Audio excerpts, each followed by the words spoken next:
ബോംബാക്രമണങ്ങൾക്കിടയിലും തകരാത്ത ഒരു ബന്ധമാണ്. ഇറാനെതിരെ UAE തിരിച്ചടിക്കാത്തതിന്റെ കാരണങ്ങൾ ഇതാണ്.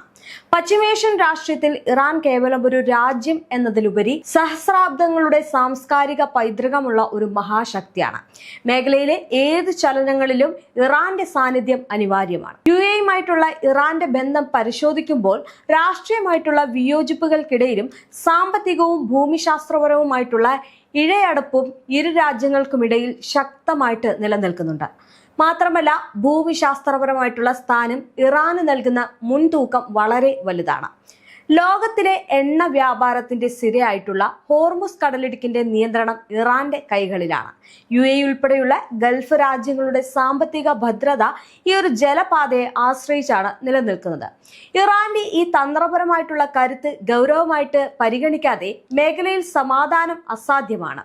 ഇറാനും UAEയും തമ്മിലുള്ള വ്യാപാര ബന്ധം ലോകത്തിന് തന്നെ ഒരു മാതൃകയാണ്. കടുത്ത ഉപരോധങ്ങൾക്കിടയിലും UAE ഇറാന്റെ ഏറ്റവും വലിയ വ്യാപാര പങ്കാളിയായിട്ട് തുടരുന്നത് ഇറാന്റെ സാമ്പത്തിക വിപണിയുടെ കരുത്തിനെയാണ് കാണിക്കുന്നത്. ഏതാണ്ട് $27 മില്യൺ ഉഭയകക്ഷി വ്യാപാരം എന്നത് ഇരു രാജ്യങ്ങളുടെയും ജനതയെ പരസ്പരം ബന്ധിപ്പിക്കുന്ന ശക്തമായിട്ടുള്ള ഒരു കണ്ണിയാണ്. ദുബായിയുടെ വികസന ചരിത്രത്തിൽ ഇറാനിയൻ വംശജരുടെ പങ്ക് വിസ്മരിക്കാനാവില്ല. 1.5 ദശലക്ഷത്തോളം ഇറാനികൾ ഈ ഒരു UAEയിൽ താമസിക്കുകയും അവിടുത്തെ സമ്പദ് വ്യവസ്ഥയുടെ ഭാഗമാകുകയും ചെയ്യുന്നു. ഈ ഒരു സാംസ്കാരിക വിനിമയം സംഘർഷ സാഹചര്യങ്ങളിൽ പോലും ഒരു പ്രതിരോധമായിട്ട് പ്രവർത്തിക്കുന്നു. ഇറാൻ ഉയർത്തുന്ന വെല്ലുവിളികൾക്കൊക്കെ ഉപരിയായി ആ ഒരു രാജ്യം നൽകുന്ന സാമ്പത്തിക സാധ്യതകളാണ് അയൽ രാജ്യങ്ങൾ ഉറ്റുനോക്കുന്നത്. ഇറാൻ അതിന്റെ പരമാധികാരവും തദ്ദേശീയമായിട്ടുള്ള പ്രതിരോധ ശേഷിയും ഉയർത്തിപ്പിടിക്കുന്ന രാജ്യമാണ്. പാശ്ചാത്യ ശക്തികളുടെ ഇടപെടലുകളെ ചെറുക്കുന്നതിലൂടെ മേഖലയിലെ സ്വതന്ത്ര ശക്തിയായിട്ട് മാറാൻ ഇറാന് സാധിച്ചു. മിസൈൽ സാങ്കേതിക വിദ്യയിലെ ഡ്രോൺ നിർമ്മാണത്തിലും ഇറാൻ കൈവരിച്ച നേട്ടങ്ങൾ ലോകം അത്ഭുതത്തോടെയാണ് നോക്കിക്കാണുന്നത്. ഈ ഒരു സൈനിക ശേഷി ഒരു മുന്നറിയിപ്പായിട്ട് അയൽ രാജ്യങ്ങൾ കണക്കാക്കുകയും ചെയ്യുന്നുണ്ട്. ഇനി എബ്രഹാം ഉടമ്പടി പോലുള്ള പുതിയ സഖ്യങ്ങൾ മേഖലയിൽ രൂപപ്പെട്ടാൽ അത് തന്റെ സുരക്ഷയ്ക്ക് ഭീഷണിയാണെന്ന ഇറാന്റെ ആശങ്ക ന്യായമാണ്. സ്വന്തം അതിർത്തിക്കടുത്ത് ശത്രു രാജ്യങ്ങളുടെ സാന്നിധ്യം അനുവദിക്കില്ല എന്ന ഇറാന്റെ കർക്കശ നിലപാട് സ്വാഭാവികമായിട്ടുള്ള ഒരു സുരക്ഷാ മുൻകരുതലാണ്. ഈ ഒരു നിലപാടാണ് നിലവിലെ പല നയതന്ത്ര നീക്കങ്ങൾക്കും ആധാരം എന്ന് പറയുന്നത്. ഇനി യമനിലെയും സിറിയയിലെയും വിഷയങ്ങളിൽ ഇറാൻ സ്വീകരിക്കുന്ന നിലപാടുകൾ പശ്ചിമേഷ്യയിലെ മാറ്റത്തിന് ആക്കം കൂട്ടിയിട്ടുണ്ട്. പലസ്തീൻ വിഷയത്തിൽ ഇസ്രയേലിനെതിരെ സജീവമായ പ്രതിരോധം തീർക്കുന്ന ഒരേ ഒരു പ്രാദേശിക ശക്തിയായിട്ട് ഇറാൻ സ്വയം അടയാളപ്പെടുത്തുകയും ചെയ്യുന്നുണ്ട്. അത് അറബ് ലോകത്തെ സാധാരണക്കാർക്കിടയിൽ ഇറാന്റെ സ്വാധീനം വർദ്ധിപ്പിക്കാൻ കാരണമാക്കിയിട്ടുണ്ട്.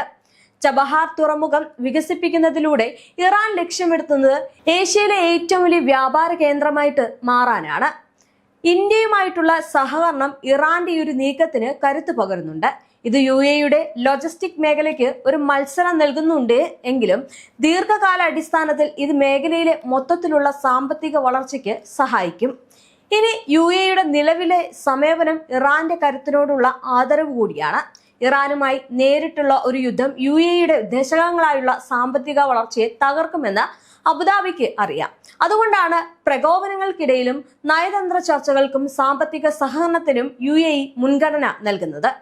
പശ്ചിമേഷ്യയുടെ ഭാവി എന്നത് ഇറാനെ കൂടി ഉൾപ്പെടുത്തിയുള്ള ഒന്നായിരിക്കണം. ഉപരോധങ്ങളും സൈനിക ഭീഷണികളും കൊണ്ട് ഇറാനെ മാറ്റി നിർത്താനാവില്ല എന്ന് കാലം തെളിയിച്ചു കഴിഞ്ഞു.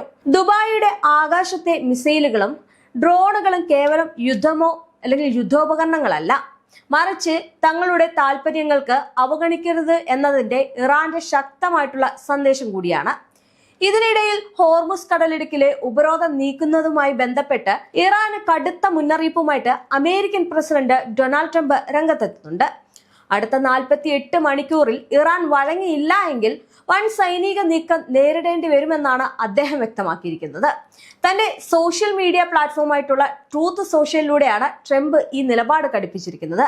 എന്തായാലും UAE പോലുള്ള രാജ്യങ്ങൾ ഇറാനെ തിരിച്ചടിക്കാത്തോളം കാലം ഈ പറയുന്ന ട്രംപിന്റെ വാക്കുകൾക്ക് വലിയ വില കൊടുക്കേണ്ടതില്ല.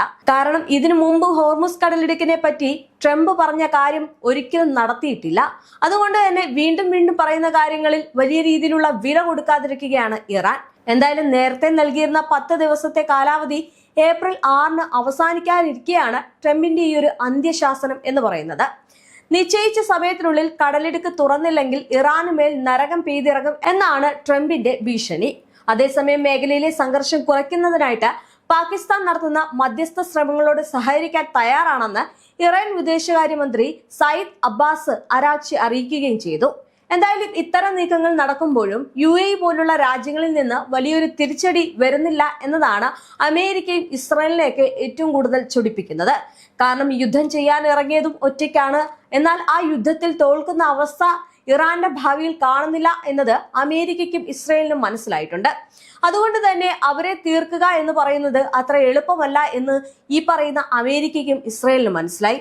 അതുകൊണ്ടാണ് ഇന്ന് ലോകരാജ്യങ്ങളോട് കാല് പിടിച്ചും അല്ലെങ്കിൽ ഞങ്ങളെ സഹായിക്കണമെന്ന് നിലവിളിച്ചും ഈ ട്രംപും ഇസ്രായേൽ പ്രധാനമന്ത്രി ബെഞ്ചമിൻ നെതന്യാഹു എത്തുന്നത്. എന്തായാലും ഈ നീക്കങ്ങൾ നടക്കുമ്പോൾ ഇറാനെ സംബന്ധിച്ചിടത്തോളം നിലപാടുകളിൽ ഉറച്ചു നിന്ന് പോരാട്ടം തുടരുകയാണ്.